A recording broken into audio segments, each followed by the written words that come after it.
Imagine for a second that you are the general secretary of the largest country on Earth. You control 1/6 of the world's landmass. You have 12,000 nuclear warheads aimed at every major city in the West. You command the world's largest standing army. Your scientists just launched cosmonauts into space, while the Americans are still figuring out their shuttle program. You are a superpower. The other superpower, the one that terrifies Washington. It's 1980. You walk into the Politburo and someone hands you the latest oil revenue reports. Hard currency is flooding in. $32 per barrel. Your Western Siberian fields are pumping 12 million barrels per day. You're the world's largest oil producer. The money is paying for everything. Grain imports from America, technology from West Germany, a war in Afghanistan, and a military-industrial complex that would make Eisenhower weep. But then on September 13, 1985, Saudi Arabia's oil minister announces they're done playing nice. Production quintuples. Prices collapse from $32 to $10 per barrel. Your hard currency revenue? Gone.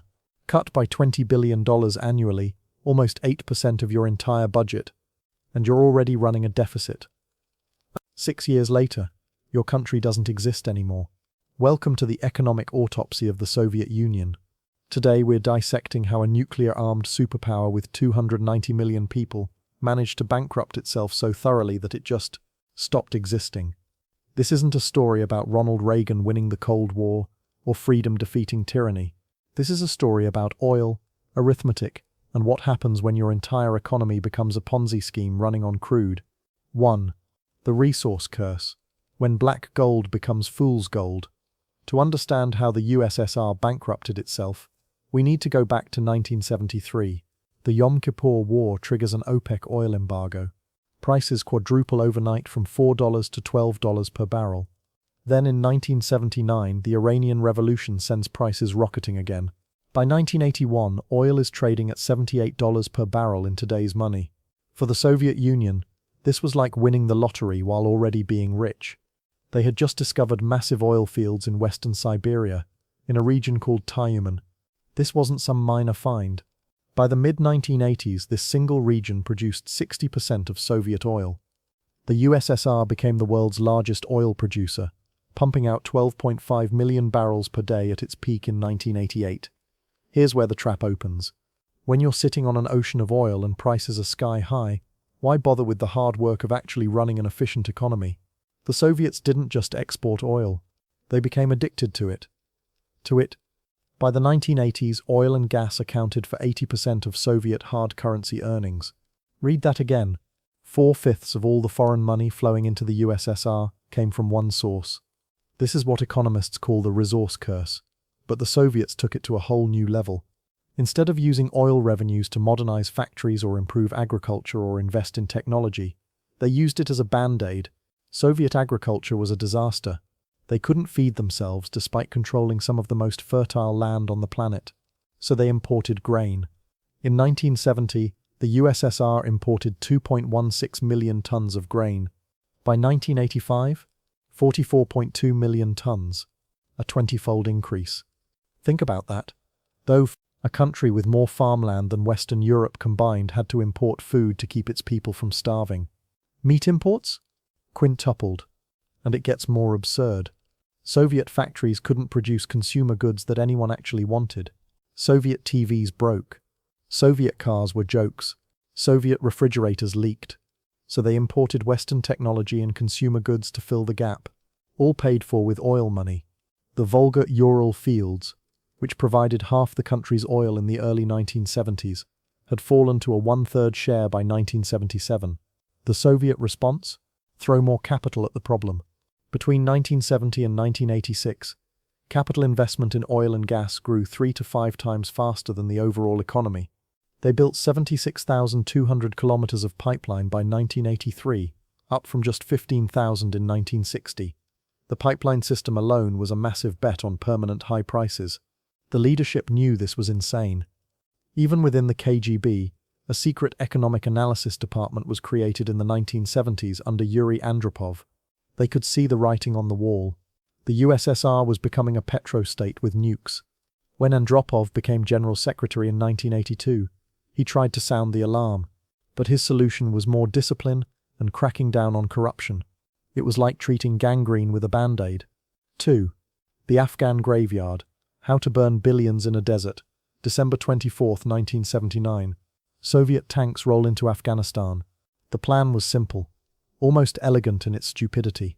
Send in troops, install a friendly government, prop them up for a couple years, then get out. The Soviets referred to it as limited and temporary. They were thinking months, maybe a year tops. They stayed for a decade, and it cost them everything. The CIA estimated that between 1979 and 1986, the Soviets spent about 18 billion rubles on the war. In dollar terms, if the US had tried to maintain the same force in Afghanistan, it would have cost $50 billion. But that's just the official military spending. The real costs were hidden, spread across multiple ministries and budgets. Western analysts estimate Soviet military spending consumed between 10 and 20% of GDP. And military planners got priority access to the best scientists, the best engineers, the best resources, all diverted away from consumer goods and economic modernization. The war dragged equipment, personnel, and morale into a meat grinder. Around 15,000 Soviet soldiers died. Another 37,000 were wounded. The Mujahideen were receiving weapons from the US, Pakistan, Saudi Arabia, and China. Stinger missiles turned Soviet helicopters into flying coffins. Every battle was won, but the war was being lost. Sound familiar? Remember, this was happening while oil revenues were propping up the entire state. Afghanistan wasn't just expensive in rubles. It was expensive in legitimacy. The war was massively unpopular at home. In Georgia, mass protests erupted over conscription. In Latvia and Estonia, people carried signs saying the Soviet armed forces were occupation forces. Young men refused to show up for the draft. The Soviet military machine, which had crushed Hungary and Czechoslovakia, was being humiliated by farmers with Kalashnikovs and Stinger missiles. And here's the kicker. The Soviets couldn't afford to leave. Abandoning Afghanistan meant admitting defeat, admitting that the mighty Red Army couldn't subdue a bunch of Mujahideen, so they poured more money into the hole. More helicopters. More tanks. More rubles they didn't have. All while their economy was starting to seize up. Mikhail Gorbachev, who came to power in 1985, understood this was insanity. He called Afghanistan a bleeding wound. But even he couldn't pull out immediately. Political constraints. Military leaders demanding they stay. It wasn't until 1989 that the last Soviet troops withdrew. By then, the damage was done. The war had drained the treasury, destroyed the military's mystique, and shattered the myth of Soviet invincibility. 3. The Saudi kill switch, September 13, 1985. Igor Gaidar, who later became Russia's prime minister, said something chilling. The USSR's collapse is well known. It's not the day of the Beloveja Accords, nor the August coup. It was September 13, 1985, when Saudi Arabia's oil minister declared that Saudi Arabia was quitting the agreement on oil production restraint and started to boost its share in the oil market. Let's unpack that date. For years, Saudi Arabia had been playing the role of swing producer in OPEC. When prices dropped, they cut production to stabilize the market.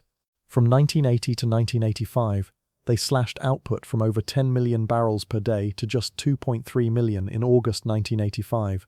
They were the good guys propping up everyone else's prices. But other OPEC members kept cheating on quotas. Iran, Iraq, Kuwait, all pumping at full capacity while the Saudis absorbed the pain. King Fahd had enough. On September 13th, his oil minister Ahmed Yamani announced they were done. Saudi production ramped up 5.5 times in just 4 months, going from 2 million to 10 million barrels per day. Prices didn't just fall, they collapsed. Oil went from $32 per barrel in November 1985 to $10 by March 1986, a 68% crash in 6 months. For the USSR, this was an economic heart attack. They were exporting about 3 million barrels per day to the West. At $32, that brought in massive hard currency. At $10, the revenue evaporated. In 1986 alone, the USSR lost more than $20 billion, about 7.5% of annual income. And remember, they were already running a deficit. This wasn't money they could afford to lose. Oil and gas revenues in 1985 provided 60% of Soviet hard currency income. When those revenues collapsed, So did the ability to import grain, technology, and consumer goods. What makes this even more devastating is the timing. The Soviets had spent the early 1980s investing heavily in oil production. Between 1970 and 1986, capital investment in the oil and gas industries grew 3 to 5 times faster than the overall economy. By 1986, the oil industry consumed 19.5% of total capital investment, up from 8.8% in the early 1970s. They had bet everything on black gold. There's debate about whether this was Reagan's doing. Some claim CIA Director William Casey negotiated with the Saudis to crash prices and bankrupt the USSR. Others say it was purely internal OPEC politics, with Saudi Arabia punishing quota cheaters and reclaiming market share. The truth? It doesn't matter. The Soviets built an economy dependent on high oil prices. When those prices collapsed, so did the state's ability to function. It was economic suicide by dependency. We're halfway through this economic disaster film, and trust me, it gets worse. If you want to understand how superpowers collapse without a single shot being fired, hit that subscribe button. Unlike the Soviet economy, it still works. And drop a comment. Could the USSR have survived if oil prices stayed high? I read every single one. 4. Peak oil Siberian style. When wells run dry. Here's something the Soviets desperately tried to hide. Their oil production was peaking. Not because of politics or sanctions or lack of technology, because they were running out of easy oil. Soviet oil production hit its maximum in 1988 at 12.58 million barrels per day. Then it started falling. Hard. By the mid-1990s, production had collapsed to 6 million barrels per day. That's a 50% decline in less than a decade. You cannot make this stuff up. The problem was geological and systemic. Soviet oil engineers used a technique called water flooding to extract more oil from depleting fields. You pump water into the reservoir to push out the remaining crude. In the short term, it's brilliant. Recovery rates jumped above American reservoirs. But it's a sugar rush. Once water flooding exhausts a field, production doesn't gradually decline. It falls off a cliff. It falls off a cliff. And the Soviets had flooded Tyumen and the Volga-Ural fields to squeeze out every last barrel during the boom years. By the late 1980s, those chickens came home to roost. New fields existed in East Siberia and the Caspian, like the Tengiz field in Kazakhstan, but they were remote and expensive. Developing them would require massive investment and Western technology. Guess what the Soviets didn't have anymore? Money and access to technology. Even if they had developed Tengiz immediately, it could only produce 1 to 2 million barrels per day. That wasn't nearly enough to compensate for the decline in Russian production. The command economy made everything worse. And Soviet oil companies couldn't go bankrupt, so there was no incentive to innovate. They had no competition, no market signals, no price discovery. When production started falling, there was no mechanism to respond. The state just demanded more output and threw subsidies at the problem. But you can't subsidize geology. This created a doom spiral. Declining production meant less hard currency. Less hard currency meant they couldn't import food or technology. That meant economic stagnation. Economic stagnation meant political instability, and political instability accelerated the collapse. The foundation wasn't just cracking. It was liquefying. 5. Chernobyl. The $700 billion cherry on top. April 26, 1986. Reactor number 4 at the Chernobyl nuclear power plant explodes, sending a radioactive cloud across Europe. It's 1:23 a.m. The firemen who respond think it's just an electrical fire. They have no idea they're walking into the most expensive disaster in human history. The immediate response cost 18 billion rubles, about $85 billion in today's money. Over 500,000 personnel were mobilized to contain the damage. They built a concrete sarcophagus around the reactor. They evacuated 116,000 people. They destroyed livestock, abandoned entire cities, and cordoned off 2,600 square kilometers as an exclusion zone. Belarus lost 1/5 of its agricultural land. Ukraine lost nearly 800,000 hectares of farmland and 700,000 hectares of forest. But the real cost wasn't just cleanup. It was long-term. Belarus estimated total losses over 30 years at $235 billion. The entire disaster, counting healthcare, lost productivity, ongoing remediation, has been pegged at $700 billion. For a country that was already financially drowning, this was catastrophic. In 1991, at the height of response efforts, Belarus was spending 22% of its national budget on Chernobyl-related expenses. Gorbachev himself later wrote, "The nuclear meltdown at Chernobyl, even more than my launch of perestroika, was perhaps the real cause of the collapse of the Soviet Union." Why? Because Chernobyl destroyed what little credibility the Soviet system had left. Gorbachev had introduced glasnost, a policy of openness, earlier in 1986. The idea was to rebuild trust by being honest about problems. Then Chernobyl happens. And what does the government do? They lie. They cover it up. They hold May Day parades in Kiev while children are being exposed to radiation. It took Sweden detecting abnormal radiation levels and raising alarms before the Soviets admitted anything. Even then, it took 18 days before Gorbachev addressed the nation. When he did, he blamed the West for spreading malicious lies about the disaster. The Soviet people weren't stupid. They could see the contradiction. Glasnost was supposed to mean openness and transparency. But when it mattered most, the government defaulted to secrecy and propaganda. If the state couldn't be honest about a nuclear disaster threatening millions of lives, how could anyone trust them about anything else? The social contract shattered. 6. The debt trap, borrowing your way to oblivion. When the oil revenues dried up, the Soviets turned to the only option left for failing states, borrowing money they could never repay. In 1986, USSR external debt stood at $30 billion. By 1989, it had ballooned to $50 billion. That's a 67% increase in 3 years. But here's the insidious part. They weren't borrowing to invest in productive infrastructure.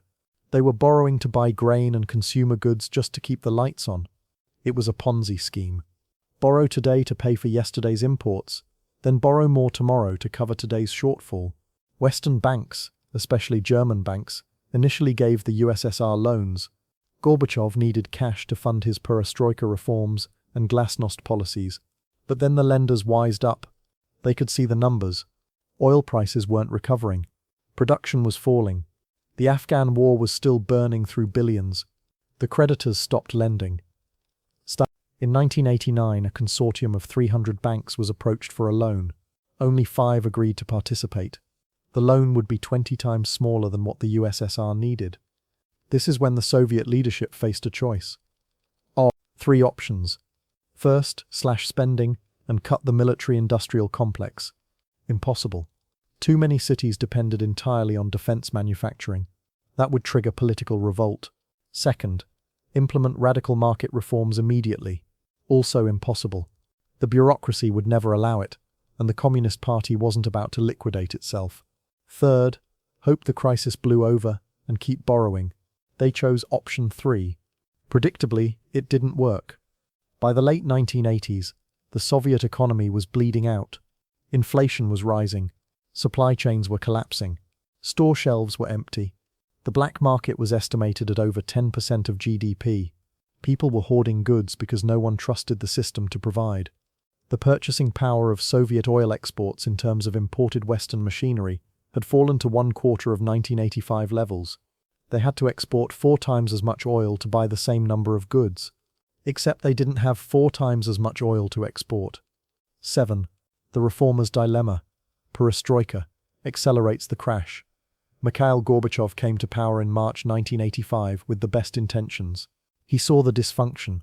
He understood the system was rotten. His solution? Perestroika, economic restructuring, and glasnost, political openness. The idea was to gradually shift toward a mixed economy, while allowing more freedom of speech and transparency. Here's the problem. You can't half reform a command economy. It's like being half pregnant. Either you have central planning, or you have markets. Trying to do both creates chaos. Gorbachev started dismantling the command structure without replacing it with functioning markets. Price controls were loosened but not eliminated. State enterprises were given more autonomy, but still depended on subsidies. The result was inflation, hoarding, and supply chain disruptions. Wage hikes were funded by printing money, fueling an inflationary spiral. Mismanagement of fiscal policy made the economy vulnerable to external shocks, and then the oil price crash delivered that shock directly to the jugular. Glasnost made things worse in a darkly ironic way. Once people could speak freely, They started criticizing everything. The corruption, the inefficiency, the lies about Chernobyl, the disaster in Afghanistan. Nationalist movements erupted across the republics. Estonia, Latvia, Lithuania, Georgia, Ukraine, they all wanted out. The Soviet military, once a symbol of strength, couldn't suppress them without triggering mass bloodshed. Glasnost had opened Pandora's box. The reforms that were supposed to save the system ended up accelerating its death. Central planners lost control. Local authorities ignored Moscow. Enterprises hoarded resources. The economy wasn't transitioning to markets. It was disintegrating into barter and black markets. Gorbachev was like a doctor who tried to cure gangrene by removing the bandage. The patient didn't heal. It just bled out faster. 8. The nationalist earthquake, when republics walk away. By 1990, the Soviet Union was a federation in name only. The republics were leaving. Not just talking about it, actually leaving. The Baltic states, Estonia, Latvia, and Lithuania led the charge. They had been forcibly incorporated in 1940 and never forgot it. In 1990, all three declared independence.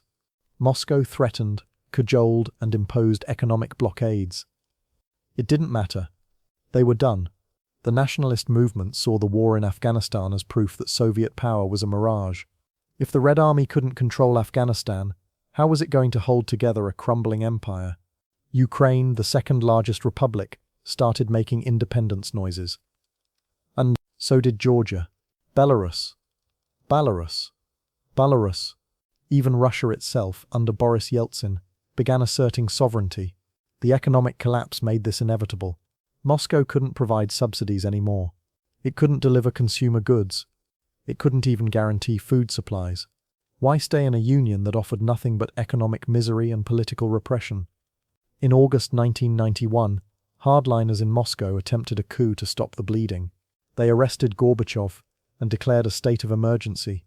It lasted 3 days. Boris Yeltsin stood on a tank outside the Russian White House and rallied opposition. Soldiers refused to fire on civilians. The coup collapsed in humiliation, but the damage was terminal.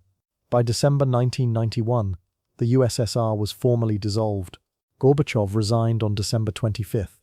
The hammer and sickle flag came down from the Kremlin for the last time. A nuclear superpower disappeared without a nuclear war. It didn't lose a military conflict. It didn't get invaded.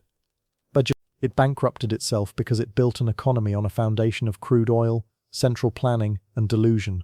When the oil money evaporated, there was nothing holding it together, just debt, corruption, and empty promises.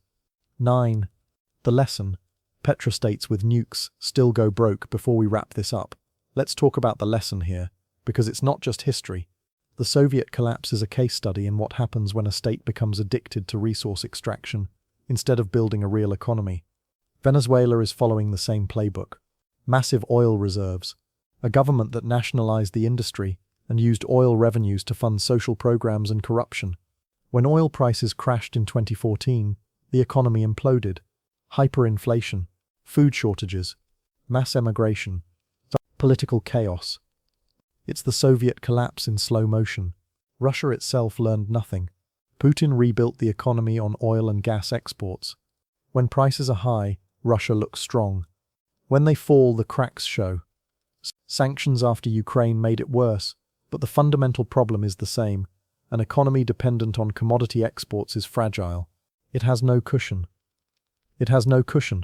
No diversification. One bad year in oil markets, and the whole house of cards wobbles. The broader lesson is this: you cannot build long-term prosperity on short-term windfalls. Oil money is not wealth. It's a temporary subsidy. If you don't use it to build real industries, real infrastructure, real human capital, then when the oil runs out or prices tank, you're left with nothing.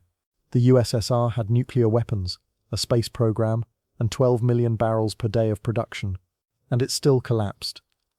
Because nukes and oil don't feed people or create prosperity. Only functioning economies do that. Final thoughts. So could the Soviet Union have survived? If oil prices had stayed at $78 per barrel? If the Saudis hadn't flooded the market in 1985? If Chernobyl hadn't happened? Maybe, for a few more years. But the fundamental rot was already there. The command economy was inefficient. The agriculture sector was broken. The population was aging. The military-industrial complex was bleeding the budget dry. Afghanistan was a disaster. The resource curse had already set in. High oil prices would have been a painkiller, not a cure. The USSR was a patient with terminal cancer getting morphine. It might have bought time, but the end was inevitable. Central planning cannot compete with market economies over the long run. It can't innovate. It can't adapt. It can't respond to consumer demand. And when you layer a resource curse on top of that, you've built a time bomb. The math is relentless. Relentless. When your economy depends 80% on oil exports and oil prices fall 68%, you don't have an economy anymore. You have a corpse waiting for the funeral. The Soviet Union discovered what every petrostate eventually learns. Commodity wealth is a trap. It makes you rich without making you productive. And when the money stops flowing, you realize you never built anything real. What's terrifying is how fast it happened. In 1980, the USSR looked invincible. By 1991, it was gone. 11 years from superpower to dissolution. That's the shelf life of an economy built on oil and lies. Outro. If you want to see which modern country is next in line for this kind of economic collapse, check out our upcoming video on the debt spirals threatening major economies today. The patterns are eerily similar. And if this video shattered your illusions about superpower invincibility, hit that like button. It helps the algorithm and lets me keep making these deep dives into economic train wrecks. See you in the next one.